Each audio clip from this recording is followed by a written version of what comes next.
परिचय। तनुज, तुम क्या देख रहे हो? मैं डिस्कवरी चैनल पर वाइल्ड सफारी देख रहा हूं। वाह, ये तो बहुत ही रोचक और ज्ञानवर्धक कार्यक्रम है। आदित्य, क्या तुम कृपया कुछ किनारे हटोगे? मेरा रिमोट काम नहीं कर रहा है। क्या ये अब कर रहा है? हाँ, धन्यवाद। लेकिन ऐसा क्यों हुआ? जब तुम रिमोट के सामने आ गए तो इसने काम क्यों नहीं किया? क्या तुम्हें पता नहीं कि अवरक्त किरणें यानी इंफ्रारेड रेज शरीर से होकर नहीं गुजर सकती? अवरक्त किरणें ये क्या होती हैं?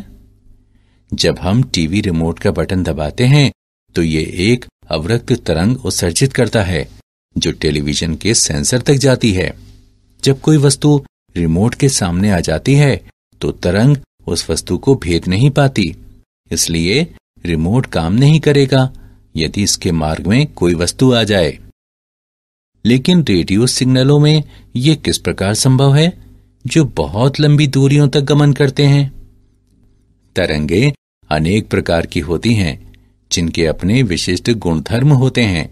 रिमोट कंट्रोल अवरक्त किरणों पर कार्य करता है, जबकि रेडियो प्रसारण रेडियो तरंगों पर कार्य करते हैं। अवरक्त किरणों की आवृत्ति रेडियो तरंगों से उच्चतर होती है, और तुम जानते हो कि जिन तरंगों की आवृत्तियां उच्चतर होंगी उनकी भेदन शक्ति कम होगी। ठीक है, मुझे मेरा उत्तर मिल गया। इस बारे में जानना तो सचमुच रोचक लग रहा है और मैं इस बारे में अधिक जानना चाहता हूं। छात्रों, आज हम वैद्युत चुंबकीय तरंगों के बारे में और अधिक अध्ययन करेंगे।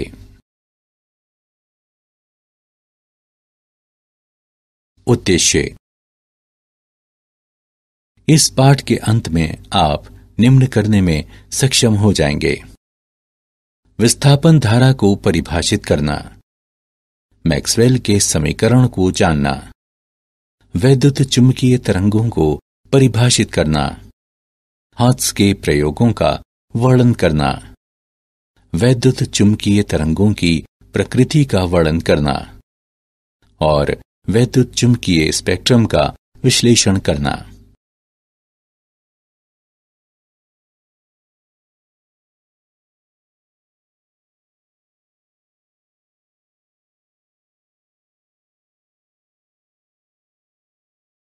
विस्थापन धारा। समय के साथ विद्युत फ्लक्स के परिवर्तन के कारण विद्युत परिपथ के कुछ भाग के माध्यम से प्रवाहित होने वाली धारा विस्थापन धारा कहलाती है।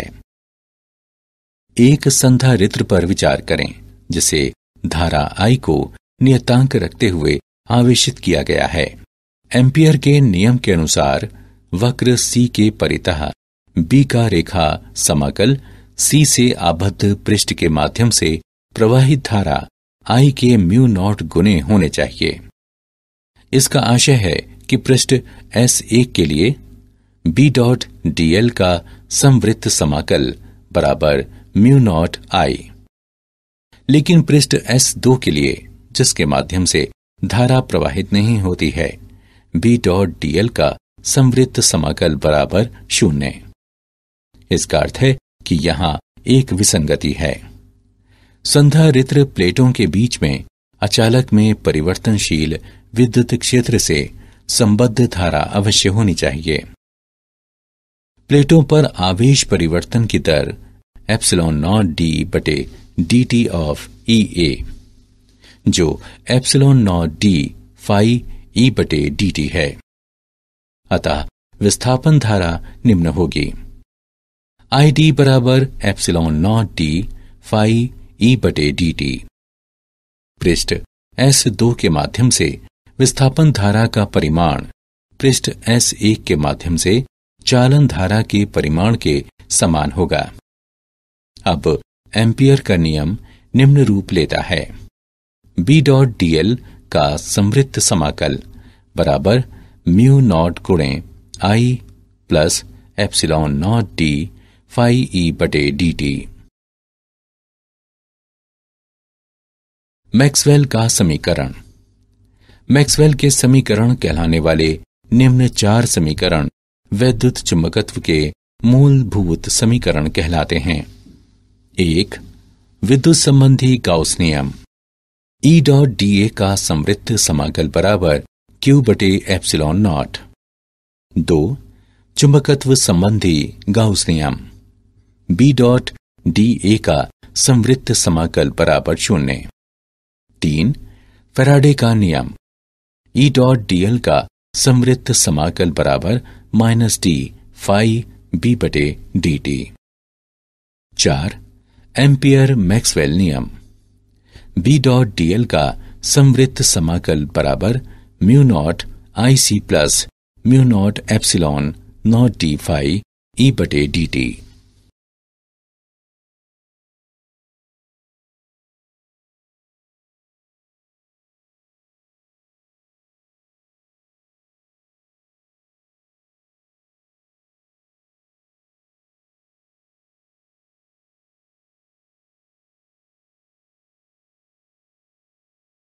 वैद्युत चुंबकीय तरंगें। वैद्युत चुंबकीय तरंग एक दूसरे से समकोण पर तथा प्रसार की दिशा के भी समकोण पर विद्युत एवं चुंबकीय क्षेत्र सदिशों में परिवर्तन के कारण दिक् स्थान में उत्पन्न विक्षोभ होता है। ये तरंगें अनुप्रस्थ प्रकृति की होती हैं। मुक्त आकाश में इन तरंगों का वेग प्रकाश के वेग के बराबर होता है, जो कि 3 × 10⁸ मीटर प्रति सेकंड होता है। वैद्युत चुंबकीय तरंगें त्वरित या अवमंदित आवेश या LC परिपथ द्वारा उत्पन्न की जाती हैं। EM तरंगों की आवृत्ति 1/2 पाई √LC होती हैं।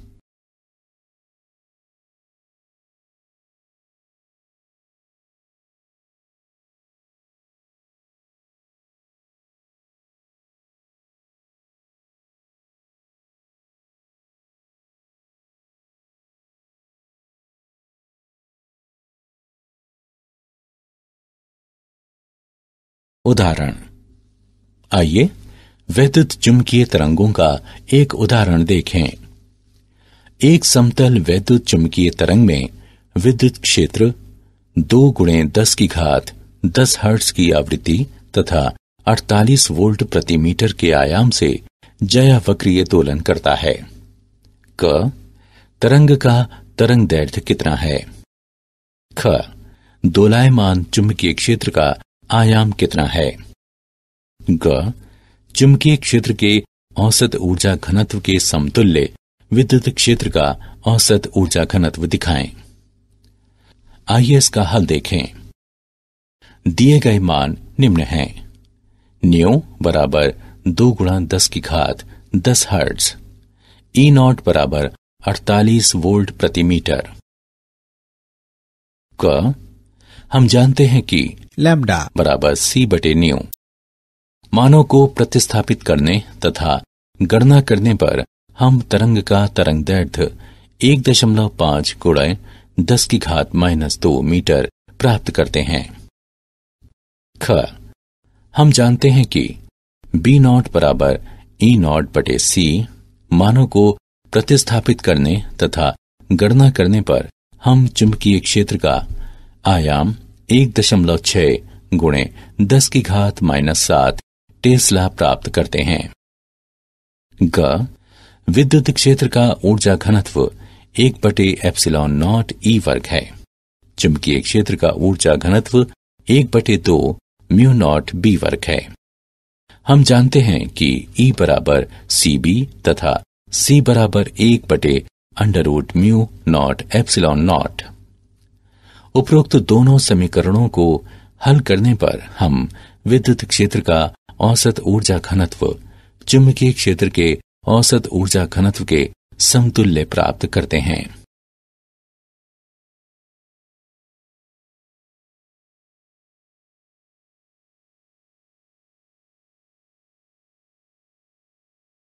हाथ का प्रयोग।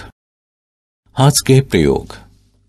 एक प्रेरक कुंडली को धातु के 2 बड़े गोलों से जोड़ा गया है, जिनके बीच संधारित्र के लिए संकीर्ण स्थान है। प्रेरक कुंडली से गोलों में कम वोल्टता के स्पंद प्रेषित करते हुए परिपथ में विद्युत दोलन प्रेरित किए जाते हैं और एक गोले को धनावेशित तथा दूसरे को ऋणावेशित करते हैं।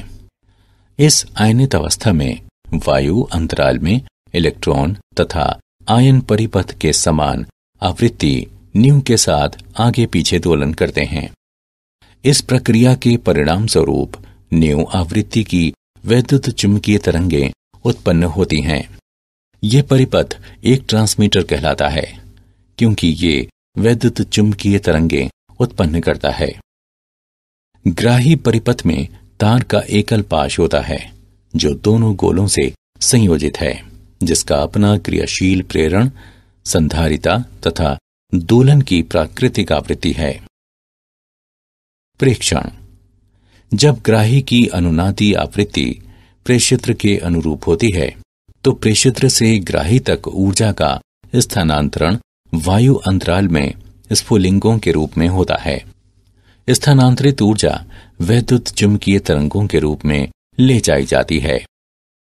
जब ग्राही में अंतराल प्रेषित्र में अंतराल के अभिलंबवत होता है तो ग्राही अंतराल में स्फुलिंग प्रकट नहीं होते, अर्थात वैद्युत चुंबकीय तरंगें संसूचित नहीं की जाती। जब दोनों अंतराल समांतर होते हैं तो ग्राही अंतराल में स्फुलिंगों का उत्पादन अधिकतम होता है। वैद्युत चुंबकीय तरंगों की प्रकृति: वैद्युत चुंबकीय तरंगें उदासीन होती हैं, इसलिए ये विद्युत तथा चुंबकीय क्षेत्रों द्वारा विक्षेपित नहीं होती। वैद्युत चुंबकीय तरंगों में परावर्तन, अपवर्तन, व्यतिकरण, विवर्तन तथा ध्रुवण के गुणधर्म प्रदर्शित होते हैं। वैद्युत चुंबकीय तरंग में वैद्युतिक तथा चुंबकीय क्षेत्र सदैव समान कला में होते हैं। वैद्युत चुंबकीय तरंग में विद्युत सदिश प्राकाशिक प्रभावों हेतु उत्तरदायी होता है तथा प्रकाश सदिश भी कहलाता है। वैद्युत चुंबकीय तरंग में तरंग संचरण की दिशा में ऊर्जा का प्रसार विद्युत तथा चुंबकीय क्षेत्र सदिशों के माध्यम से होता है। एक वैद्युत चुंबकीय तरंग में विद्युत ऊर्जा घनत्व तथा चुंबकीय ऊर्जा घनत्व के मान बराबर होते हैं।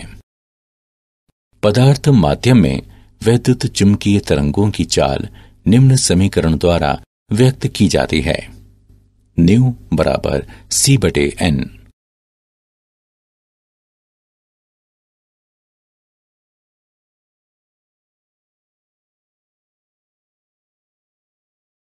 वैद्युत चुंबकीय स्पेक्ट्रम: वैद्युत चुंबकीय तरंगों का वर्गीकरण वैद्युत चुंबकीय स्पेक्ट्रम की आवृत्ति के अनुसार किया जाता है। एक प्रकार की तरंग तथा दूसरे प्रकार की तरंग के बीच कोई स्पष्ट विभाजन रेखा नहीं होती। वर्गीकरण मोटे तौर पर इस पर आधारित होता है कि तरंगें किस प्रकार उत्पन्न या संसूचित की जाती हैं। आइए घटते तरंग दैर्ध्य के क्रम में इन विभिन्न प्रकार की वैद्युत चुंबकीय तरंगों का वर्णन करें।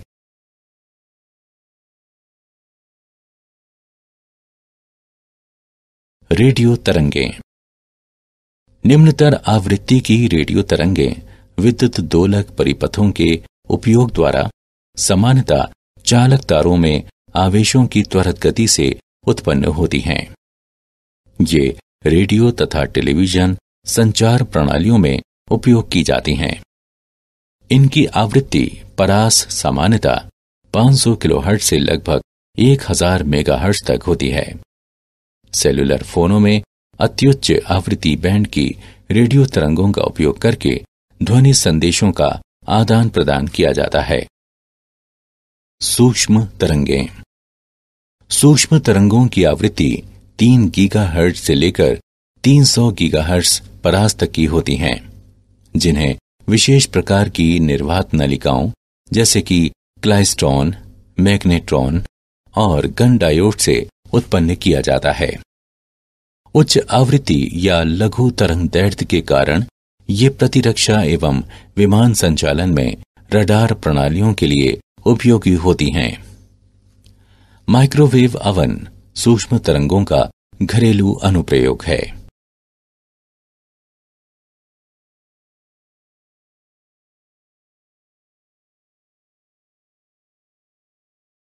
अवरक्त तरंगें, इनका तरंग दैर्ध्य 10 की घात -3 मीटर से लेकर 7.8 गुणे 10 की घात -7 मीटर तक होता है। ये तरंगें अणुओं तथा गर्म पिंडों से उत्पन्न होती हैं और कई बार ऊष्मा तरंगें भी कहलाती हैं। उद्योगों, औषधियों, खगोल विज्ञान आदि में इनके अनेक अनुप्रयोग हैं। अवरक्त विकिरण हरित गृह प्रभाव में भी एक महत्वपूर्ण भूमिका निभाता है। अवरक्त संसूचकों का उपयोग भू उपग्रहों में सैन्य प्रयोजनों से तथा फसलों की वृद्धि का प्रेक्षण करने के लिए किया जाता है। घरों में रिमोट स्विचों में अवरक्त तरंगों का व्यापक उपयोग किया जाता है।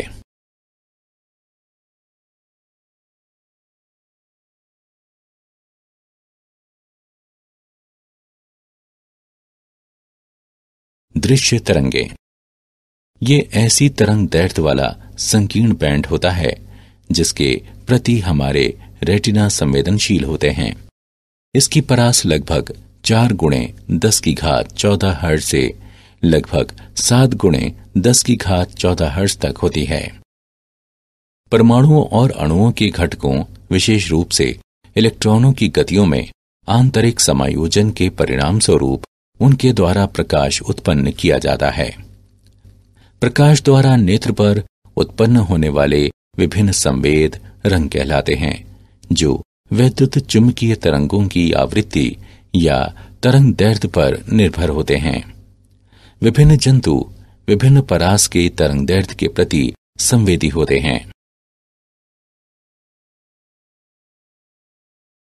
पराबैंगनी किरणें, इसमें 400 नैनोमीटर से लेकर लगभग 0.6 नैनोमीटर तक की तरंगें आती हैं।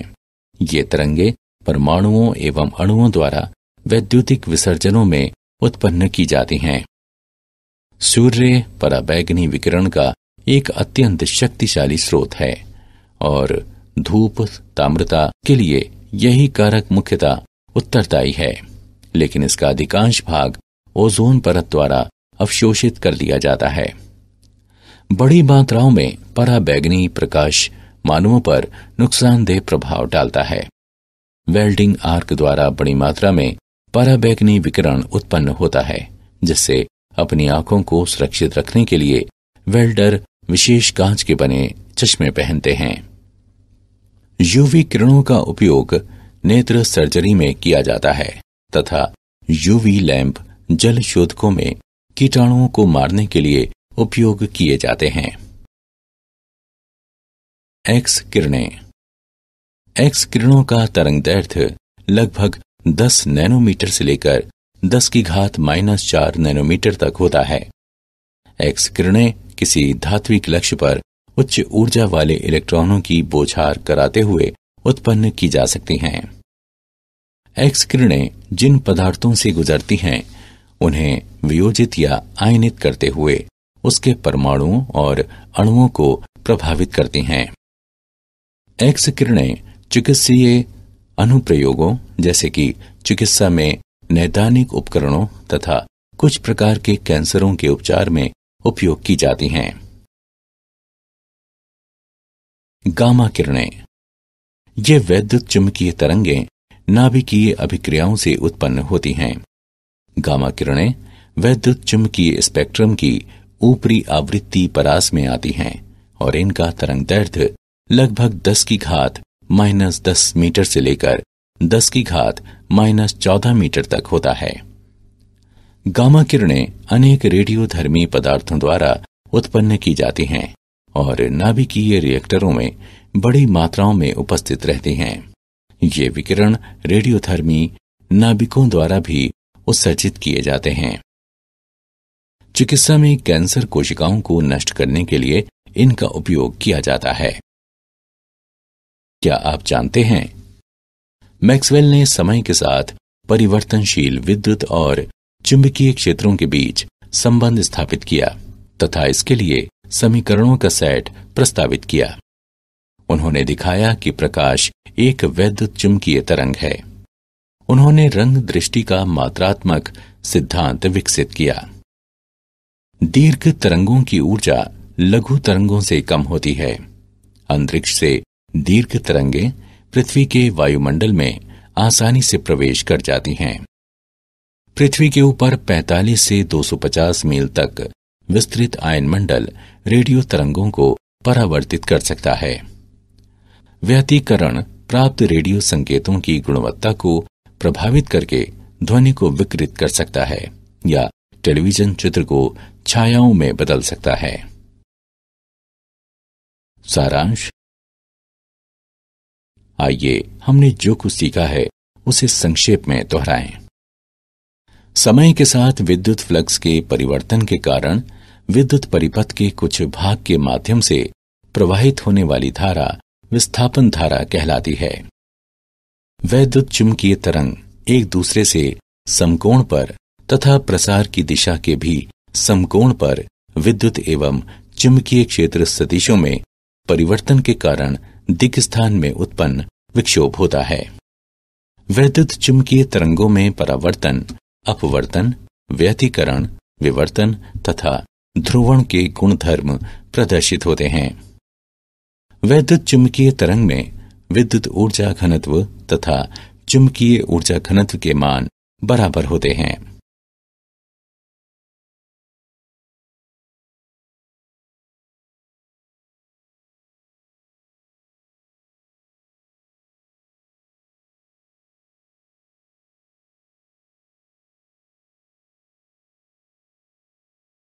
आवृत्ति के अनुसार वैद्युत चुंबकीय तरंगों का वर्गीकरण वैद्युत चुंबकीय स्पेक्ट्रम कहलाता है।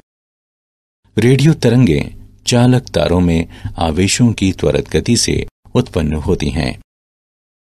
दृश्य प्रकाश हमारे आसपास की वस्तुओं से उत्सर्जित या परावर्तित होता है, जो हमें विश्व के बारे में सूचनाएं उपलब्ध कराता है।